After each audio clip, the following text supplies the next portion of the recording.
We're joined now by Premier Anastasia Palaszczuk at the State Disaster Coordination Centre. Premier, you've just been briefed. What do Queenslanders need to know tonight about this smog? Should parents be sending children to school? Well, Melissa, yes, they can send their students to school tomorrow. It is perfectly okay to do so. But we are concerned about the elevated levels. In some instances, it's 10 times higher than what it should be. But we all know it's the smoke haze that's coming up from New South Wales that's causing it. But we want everyone to take care and please listen to the authorities. And there won't be outdoor activities at the schools tomorrow. We want the best interests of our children to be front and centre. Indeed we do. Premier, can you take us through the up-to-the-minute advice on the fire threat facing Queensland tomorrow?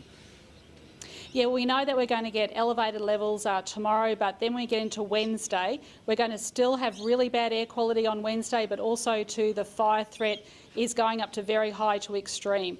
So we want everyone to listen to the authorities and make sure that they're doing the right thing. We've got extra reinforcements coming in from Tasmania, from New Zealand and the Northern Territory to give our fatigued firefighters a helping hand. But please listen to authorities, and as we know, these are unprecedented waters we're going through at the moment, and if you are told to leave your properties, you will need to do so. We're still concerned about Yeppoon as well.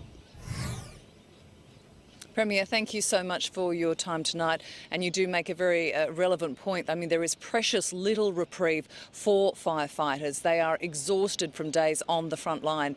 Hot, dry, powerful winds mean conditions are about to get even worse. Ferocious and threatening, a central Queensland firestorm. And frantic firefighters staring it down. Holding off, turning back, the advancing wall of flames. Simply refusing to give up on a family home. The roar of the flames drowned out only by the roar of backup from above. The vision was shot by volunteer Alan Gadsby as his team fought and eventually won.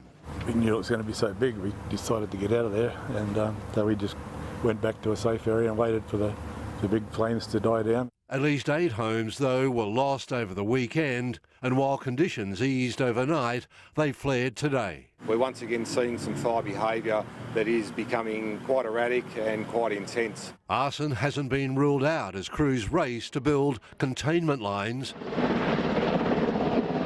ahead of worsening weather in the next 48 hours. Heartache for Holly and David Camp at Karoy north of Noosa, fleeing their home with their 2-year-old on Friday and back to find everything gone. Gut-wrenching. It was just horrible.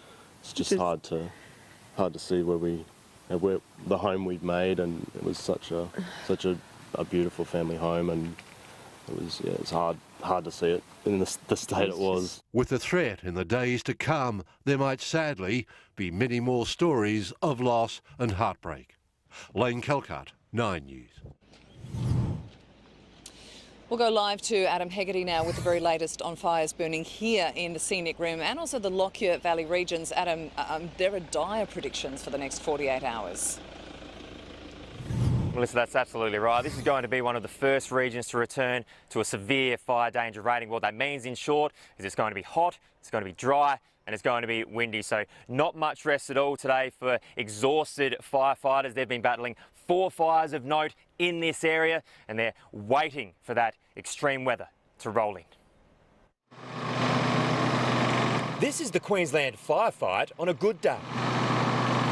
Fighting fire with fire in a race against time, backburning west of Boonah to claim as much control as humanly possible. Then there's just a ton of work to do, so that was ongoing, and I'm not too sure even what day it is now. The skies are far from clear, but these firefighters couldn't be clearer. They know the threat they still face, the smoke on the horizon, a constant reminder. Catastrophic is the only way I can explain it. This area, south of Ipswich, will be one of the first to return to severe fire conditions from tomorrow. Hot, dry and windy, and no reprieve in sight. Likely to see some shower and thunderstorm activity, but at this stage nothing really significant, and certainly not going to be enough to sort of help out with the fires. For exhausted and weary volunteers, it's the briefest of calms before a potential firestorm. Flames, like you just threw petrol on the ground. I'm just so surprised we haven't lost a house yet. This backburning's been done around 25 minutes west of Boona. The fire front is in extremely inaccessible terrain, so this is crucial to control its spread. Throughout the state, warnings for residents to prepare to leave. These frontline heroes desperate for you to listen. There'll be places that are undefendable and there'll be conditions that you just cannot work in. So we don't know what we got until we're up against it, and we will do our best. Adam Hegarty, 9 News. And as we go to air tonight, a state of emergency has been declared in New South Wales. A catastrophic warning is in place with the fire danger Sydney has never seen. Across the state, close to 500 schools are shutting down, with the fire chief predicting lives will be lost if people aren't prepared. The Defence Force is on standby, ready to assist. I want to bring in our weather expert now, Gary Youngbury, for more. Gary, it is frightening to think, but conditions are going to get worse.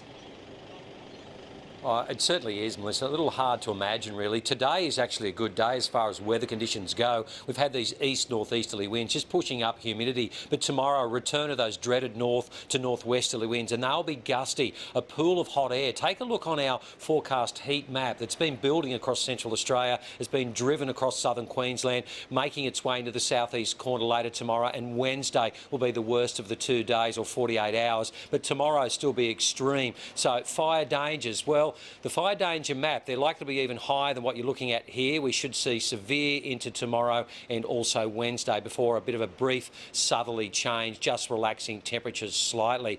The bad news, Melissa, there is still no rain associated with that change.